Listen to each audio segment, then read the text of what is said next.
Salve, salve pessoal, aqui é o João do Alguma Coisa Eu Sei, tudo bem com vocês? Galera,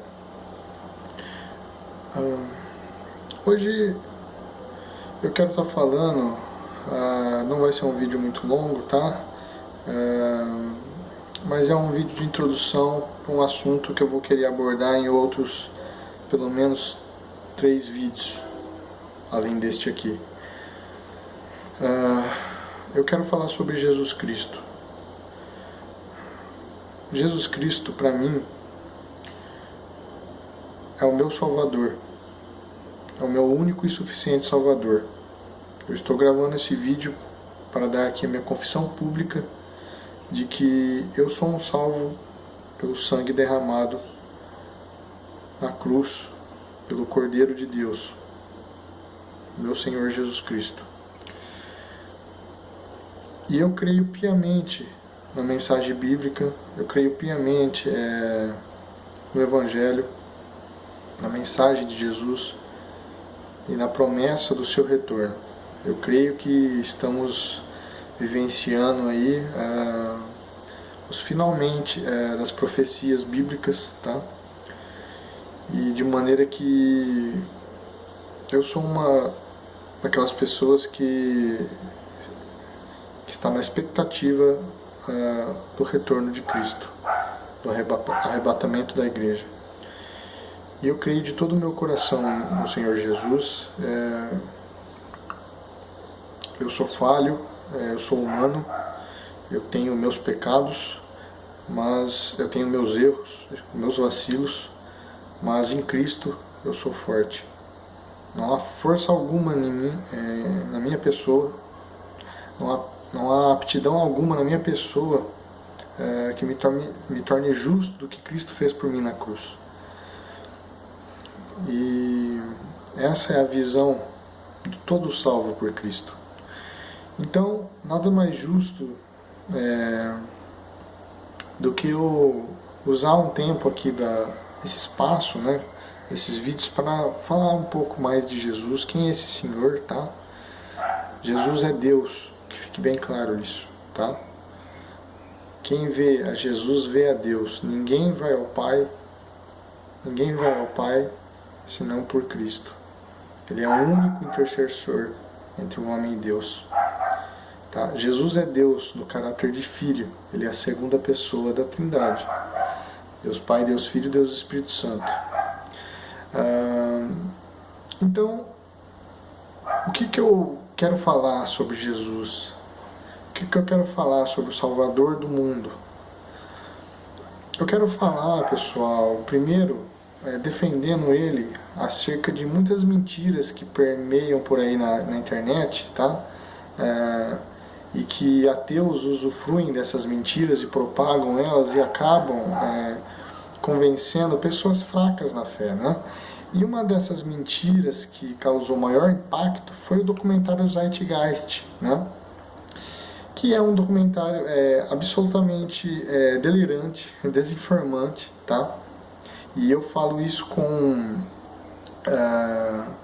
eu falo isso para vocês com o peso de quem estudou a vida inteira assuntos teológicos, escatológicos, conspirações e tudo que você imagina.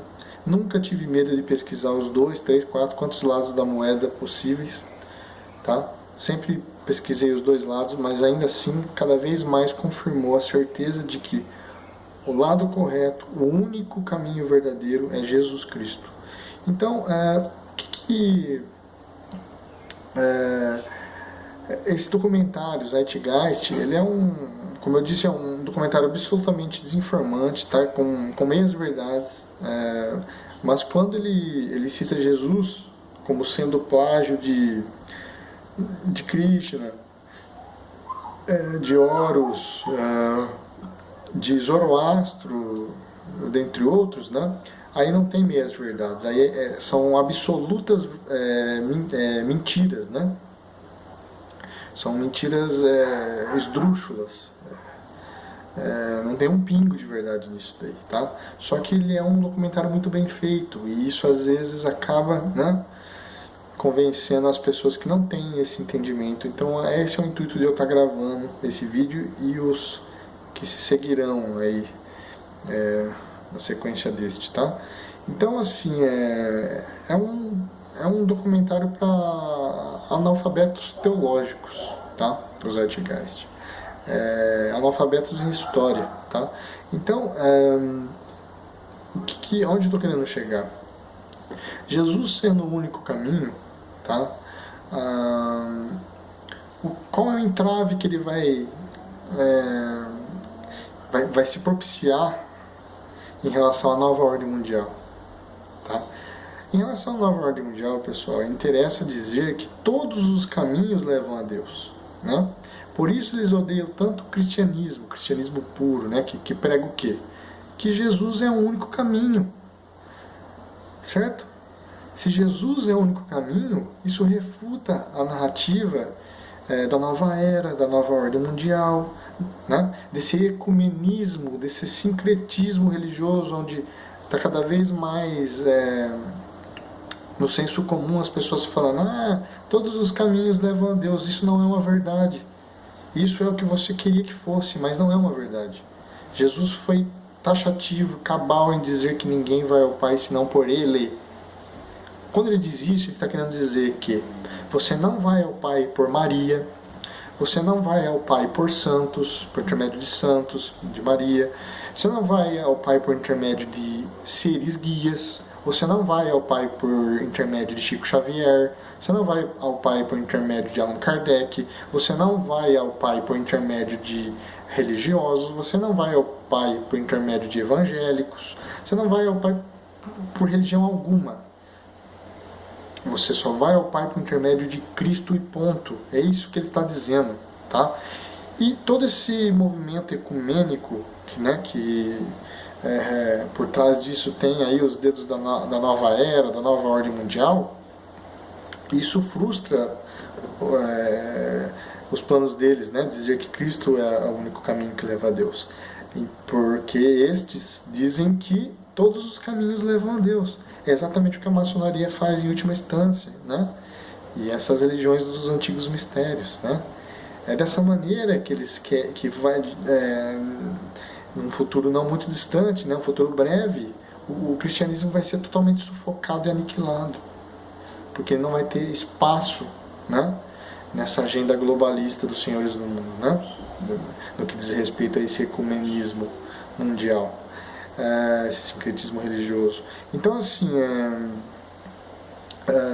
eu gostaria de falar para vocês rapidamente sobre 4 fatos históricos sobre a ressurreição de Jesus. Mas eu não vou entrar em muitos detalhes em relação a eles, né? Eu vou deixar isso para vocês confirmarem no vídeo que eu vou deixar aqui abaixo da descrição, tá? É um vídeo do William Lane Craig. Quem não conhece, corram conhecer, porque o William Lane Craig é um dos maiores apologetas, se não o maior, né? Apologeta cristão, tá? Ele é PhD em filosofia, ele é doutor em teologia e o cara manja muito, tá? Ele entende muito mesmo do Novo Testamento, da Bíblia, atrelando a dados acadêmicos, tá? Não estou falando a dados de fé, tá? Para quem quer ter aí esse respaldo científico, esse respaldo histórico, né? Ele sabe entrar nessa questão aí, porque ele é da área, né? Então, assim, os 4 fatos históricos sobre a ressurreição de Jesus que o William Lane Craig aborda no vídeo que eu vou deixar abaixo é o seguinte: são eles, né? Que tipo, Jesus ele teve um túmulo, né? Dado por um membro do Sinédrio Judeu, que era o José de Arimateia, né? E o local desse túmulo ele era perfeitamente conhecido tanto por cristãos como por judeus, né? E aí o William Lane Craig vai explicar melhor essa questão, tá? Eu só estou te dando já o início do que ele vai abordar. Outro ponto, o segundo fato é que esse túmulo foi encontrado vazio, né? Por um grupo feminino E qual a implicância disso? Que na cultura judaica, a palavra de uma mulher não tinha valor algum. Né? Então isso é uma das coisas que o William Lane Craig chama de critério do embaraço, ou seja, se os autores do Evangelho fossem farsantes, eles não iam escolher pontos embaraçosos, né, que mais fariam com que possivelmente se perdesse a credibilidade do que aquilo que eles estavam alegando, no caso a ressurreição de Cristo, né, do que o contrário. Ou seja, eles poderiam ter pegado, sei lá, homens cristãos, né, e fomentado em cima disso, eles terem visto Jesus, o túmulo vazio, né, o que implicaria em Cristo ressuscitado. Mas não, foram mulheres que viram primeiro, né? E Maria Madalena e tal. E essas mulheres que viram primeiro, o testemunho delas não tinha valor algum no meio na cultura judaica da época, né? Então esse é um dos critérios do embaraço. Outro ponto é que diversos grupos de pessoas eles relataram a aparição de Jesus após isso, né? Jesus ressuscitado, ressurreto, né? Dezenas e dezenas de pessoas. Então qualquer um poderia desmentir naquela época, né? E nenhum mito se cresce tão rápido assim. Nenhum mito cresce assim tão rápido. Foi questão de pouco tempo que foi já virando colossal o movimento pró-Jesus, porque tiveram essa prova cabal da ressurreição de Cristo. Então, o que confirmou que ele era quem dizia ser, o próprio Deus, o Eu Sou, né? E por último, temos a questão de que os discípulos originais, de repente e sinceramente, eles passaram a crer que Deus ressuscitou Jesus dos mortos. Por que isso? Eles passaram a ter essa atitude a ponto de serem mortos, né, pelo poder romano, entregue pelos fariseus, perseguido pelos os judeus e tudo mais. Você está entendendo? Por Paulo de Tarso, antes de Paulo se converter a Cristo, né? Então, eles passaram a crer de maneira a darem suas vidas para defender aquela verdade. Como é que uma pessoa morre por uma mentira? Você está entendendo? Então, aqui, nesse vídeo que eu vou deixar abaixo, o William Lane Craig vai explicar muito melhor, ele vai aprofundar. Eu quero que vocês prestem atenção em cada um dos argumentos usados, porque ele tem um viés absolutamente acadêmico, tá? Não que se tivesse um viés de fé, anularia o relato, não é isso, né? Mas, para quem é cético, né? Não é o meu caso, mas para quem tem um pé atrás, comece então a ver o que os acadêmicos falam a respeito. Não se tem mais dúvida da historicidade da vida de Jesus. O que eles ficam meio assim é a questão metafísica da coisa toda, né? Da vida de Jesus. Mas não tem como você desassociar o Jesus histórico daquilo que ele dizia ser. Então esse é o dilema daqueles que não creem, mas que estudam, né? E sabem que a história de Jesus procede, porque Jesus não é um mito, Jesus existiu. E aí que está os seguintes vídeos que eu quero fazer. Eu vou fazer um vídeo comparando o que o documentário de Zeitgeist fala, né, sobre Jesus ser um plágio de Horus, sobre Jesus ser um plágio de Krishna e sobre Jesus ser um plágio de Zoroastro, né?